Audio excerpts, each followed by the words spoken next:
छत्तीसगढ़ में शराबबंदी और बेरोजगारी पर सियासत जारी है और अब इसमें एक बार फिर गंगाजल की एंट्री हो गई है। कांग्रेस की कानूनी कार्रवाई की चेतावनी पर रमन सिंह ने पलटवार करते हुए कहा, नोटिस चलता रहता है, पहले सरकार काम करे। रमन सिंह के मुताबिक पार्टी के राष्ट्रीय नेतृत्व के सामने गंगाजल की कसम खाने वालों को कुछ तो शर्म करनी चाहिए। 4 साल हो गए, लेकिन ना तो शराबबंदी का वादा पूरा और ना ही रोजगार के मुद्दे पर कुछ काम किया गया। दरअसल बीजेपी हमेशा से ही दावा करती रही है कि चुनाव से पहले कांग्रेस नेताओं ने शराबबंदी को लेकर गंगाजल की कसम खाई थी, लेकिन कांग्रेस इस दावे को नकारती रही है। अब कांग्रेस ने रमन सिंह पर झूठ बोलने का आरोप लगाते हुए नोटिस भेजा है और 3 दिन में जवाब नहीं देने पर रमन सिंह को कानूनी कार्रवाई की चेतावनी दी है। अरे नोटिस चलता है, पहले काम तो करो दादा। गंगाजल गीता को हाथ में लेके जिस प्रकार की सौगंध खाते रहे हो, तुम्हारे राष्ट्रीय नेता आते रहे हैं उस पूरे आयोजन में, तो कम से कम थोड़ा शर्म तो करो। 4 साल हो गए, लाखों महिलाएं आंदोलन कर रही है।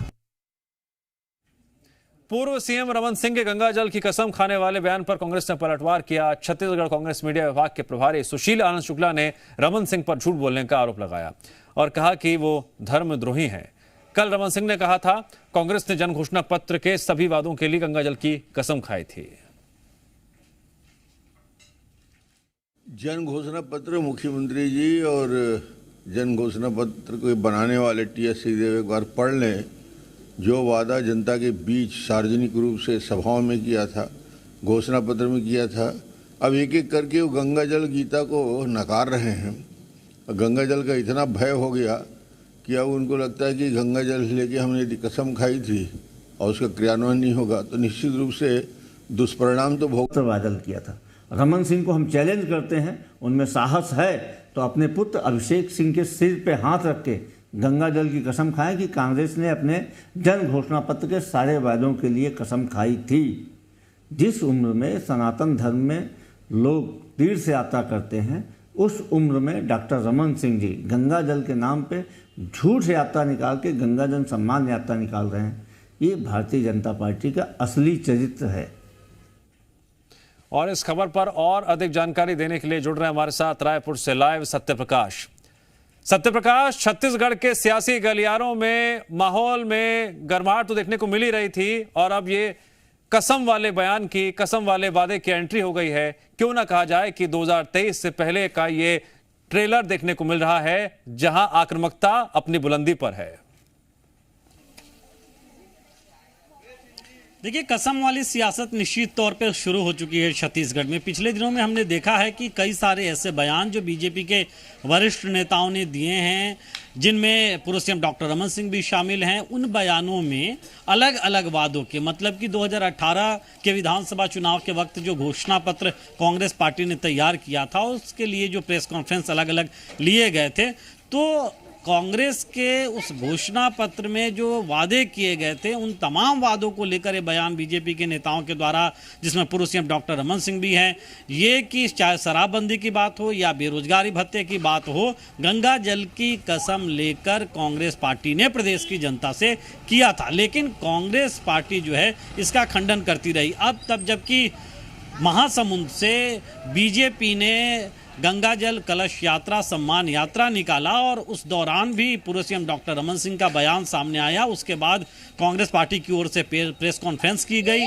और इस बयान को जो है, जो पूर्व सीएम डॉक्टर रमन सिंह ने दिया था, उसे गलत करार दिया गया है और साथ साथ ये भी बताया गया कि जो प्रेस कॉन्फ्रेंस में कांग्रेस ने गंगाजल की कसम खाई थी, वो कसम थी सिर्फ और सिर्फ कर्ज माफी के लिए, जिसे कुछ ही घंटों के बाद सरकार बनने के बाद कांग्रेस पार्टी ने पूरा कर दिया। लेकिन भ्रम फैलाने की कोशिश बीजेपी कर रही है। अब उस पर फिर से आज पूर्व सीएम रमन सिंह का बयान आया, क्योंकि नोटिस कांग्रेस ने 3 दिन में उनसे जवाब मांगा है। रमन सिंह कह रहे हैं कि ऐसे नोटिस आती रहती है। दूसरी तरफ कांग्रेस पार्टी ये कह रही है कि वो अपने पुत्र के सिर पे हाथ रख के गंगाजल की कसम खाए कि क्या कांग्रेस ने ऐसा बयान दिया था। तो कुल मिलाकर कहे तो कहीं ना कहीं गंगाजल और कसम के आसपास अभी फिलहाल छत्तीसगढ़ में सियासी पारा चढ़ा हुआ दिखाई दे रहा है।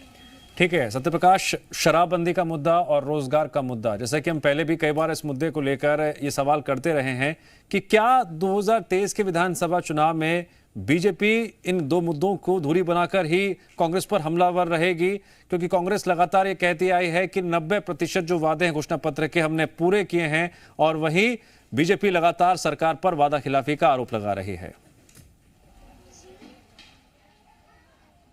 बिल्कुल, देखिए ये दो प्रमुख ऐसे वादे थे कांग्रेस पार्टी के 2018 के विधानसभा चुनाव के वक्त, जिन वादों पे बड़ा वोट का मोबिलाइजेशन हुआ, ये लगातार राजनीतिक विश्लेषक भी मानते हैं और बीजेपी खुद अपनी समीक्षाओं में मानती है। हालांकि ये ज़रूर है कि कांग्रेस पार्टी लगातार इस बात को कहती है कि 2500 रुपये का कोई बेरोजगारी भत्ता देने का वादा कांग्रेस पार्टी का नहीं था, और ये भी भ्रम फैलाने की सियासत के तौर पे बीजेपी कहती है। हाँ, जहां तक शराबबंदी की बात है, शराबबंदी एक बड़ा वादा था घोषणा पत्र में कांग्रेस पार्टी का, और सने सने धीरे धीरे सरकार उस ओर आगे बढ़ रही है। ये कांग्रेस पार्टी और सरकार का भी तर्क होता है, लेकिन ज़मीनी स्तर पर जो है ऐसी स्थितियाँ फिलहाल दिखाई नहीं देती है, या सरकार उस मूड में नहीं है, यह आरोप बीजेपी बार बार लगाती है। तो निश्चित तौर पे ये दो मुद्दे और इसके साथ साथ नियमितीकरण और इसके अलावा भी कुछ ऐसे मुद्दे रहेंगे जो चुनावी समर में एक बड़े घमासान के मुद्दे के तौर पे हमें देखने को मिल सकते हैं। ठीक है सत्यप्रकाश, अब आने वाले दिनों में क्या ये तय माना जाए कि बीजेपी और भी ज्यादा हमलावर हो सकती है? जिस तरह से एक तरफ हम देख रहे हैं प्रदेश अध्यक्ष अरुण साव का दौरा, और हम ये भी देख रहे हैं कि रमन सिंह भी अब खुलकर जो है आक्रामकता के मूड में आ गए हैं, कई मुद्दों को लेकर वो भी घेर रहे हैं। तो ये चौतरफा जो बीजेपी की तरफ से हमले हो रहे हैं, ये 2023 की तैयारी के मद्देनजर देखा जाए, अचानक से आक्रामकता जो आई है।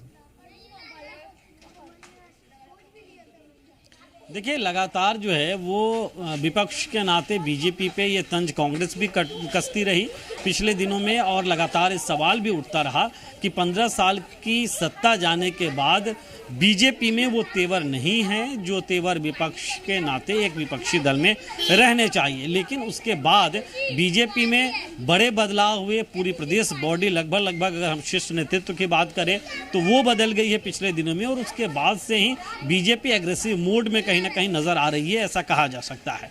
अब इस वक्त में बयानों का दौर भी लगातार चल रहा है, क्योंकि बयानों के जरिए सियासत में गर्माहट लाने की कोशिश होती है, और इसी तारतम्य में निश्चित तौर पर बीजेपी हमलावर पहले की अपेक्षा ज्यादा सरकार पे दिखाई दे रही है।